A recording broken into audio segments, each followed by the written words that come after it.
I think also another big thing too is some of the people in the comments are talking about adoption. Like that's really important too, because I feel like AR will probably have a better adoption curve. Like for example, Find You in the chat is talking about Pokemon Go. Like that is AR just in the phone, and it's very easy to use, but it's not yet on our eyes, right? Right.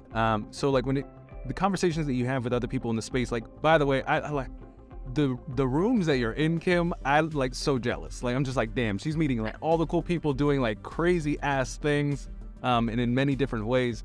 How is everybody thinking about like AR versus VR? I know you kind of went into that a little bit, where it's just like VR, a company that shall not be named, had field of view issues. Like there's some limitations, and also adoption. Like not everybody wants to basically like go into the matrix and like not come out. I mean, people like me who just want to be in the game locked in, and then like someone walks in and you're just like, what are you doing? It's like a whole nother, and I'm like, I'm playing Beat Saber, like leave me alone. Yeah. But you know, I feel like the adoption curve for that, it's kind of just like, you know, if you want to have friends over and you all just put a headset on and just go into a mystical land, or not, you probably wouldn't be coming over to put a headset on. You'd probably be separate putting a headset on. But I feel like AR is a lot more, you still come together to experience things in person that are in a virtual space. The behavior, yeah, like anyways, I'm telling all these things, but really I'm just like, Kim, what is the conversation like adoption in both of these technologies, just from a user perspective? I think you said it just perfectly. Like VR, you're more immersed, and although this sounds really strange, you're getting all your senses hijacked, and they're being taken somewhere else, and that's it. You know, that's your it's the device is telling you what your environment looks like, what the sounds are going to be, if you have some crazy extensions or add-ons, what certain things might feel like. There are also like VR foot adapters or something like that, like a treadmill, so you could be more immersed in it. That isn't really for everyone, because they still sort of, as bad as we are at multitasking, people still want to know what's going around them. And as much as VR headsets can fill in the noise and stuff like that, if your doorbell goes off, you're going to be like, all right, let me get out of here and go get the door. And I think that's the biggest concern. We're not in this conversation, we're only thinking of one audience. And that audience is able to use headsets, right? And they might want to use it in a way that's exercising, or they might want to use it in a way that's working with others. There is sort of that new Oculus headset that is more for creative and professionals. But it isn't applicable to everyone. And there we don't necessarily have the ability or space to use a headset at that time.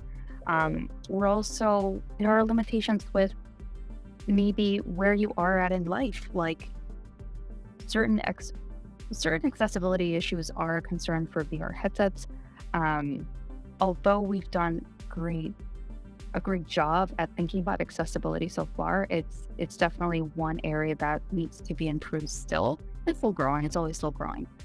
But I think that is also another reason why AR glasses, or just smarter glasses like mixed reality glasses, are more exciting to think about for a lot of people, because they still have their vision to view the world in front of them, to hear what's going on, and people still very much do want to be in reality, and possibly the reality that they're in, and still be updated, albeit by like graphics overlaid onto the world, which is AR.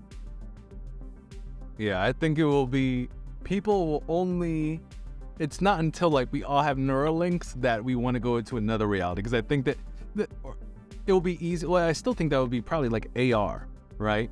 Or you're putting images over top of like your optics, but that's like way far, and I don't think nobody's really, I don't think, even talking about that. But yeah, I think we can all agree, and Ari in the chat is talking about basically we're reliant on the efficiency of getting technology small enough to put like contact lenses or, you know, a good design, hopefully, just to place that sort of technology in glasses so that it's like we're not going out of our typical everyday behavior to use a technology that makes life a little bit easier. So I definitely think AR is there. I think VR is really strong, almost in the video game realm, or just video games, different interactivity. Like, for example, I'm not sure if you guys are familiar, and I'm actually really curious, King, so we've not talked about this. Are you familiar with Code Miko? Oh, no. So this is actually really interesting. It's not even VR. It's not a headset sort of situation. It's almost like movie production stuff. I highly recommend you guys check this out, or just look up like AI influencers. They are using, or not AI influencers, what is it? I want to say, I think it's VR influencers. I'm not entirely sure. But there's this girl called AI Angel, and Code Miko is the really cool one. She's a developer. So basically, they have like a mocap suit on, and what they're doing is they're literally producing shows, like kind of what we're doing here, is on Twitch. And what happens is, based on certain inputs from the chat, certain like purchasing of certain gifts or whatnot, things happen in her game that she's in. So I don't know how to explain it. So she's wearing like a mocap suit and all these things, and she's basically in an Unreal Engine environment, live streaming. And so like if somebody buys something like make her want to fart or whatnot, her video game character like farts out of her seat, goes into the sky, blows up into an explosion, the world burns, and it's just like, holy shit. She basically made an interactive video game that other people can interact with through the internet. And it's, yeah, there you go, Asha, 3D virtual influencer. Thank you very much. Yeah. YouTuber, yes. There you, thank you for correcting me, guys. Y'all are awesome. Y'all know what's going on. But all that stuff is super cool. So yeah, if you guys want to check that out, like definitely, like that's how I see VR. I feel like it's almost taking what has been possible in the movie side of things and making it a little bit more democratized and allowing us to experiment and play with that, where I think AR is more so kind of what we're talking about here today. And it was anyways, I don't mean to divert, but I think it's interesting. I think VR is going another way. I think the headsets, I'm not sure how I like the headsets, but anyways.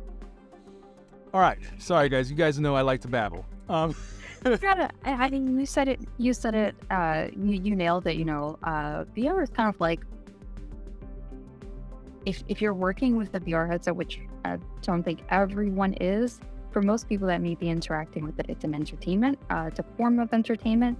Some could also be really fun to design. So like designing within 3D feels a lot more natural in VR than it actually does using a 2D application, because you can draw out a line and actually put your head in it, move around, and that just feels a lot more intuitive, of course, than how our first stab at taking and telling people how they should design for VR with 2D programmed.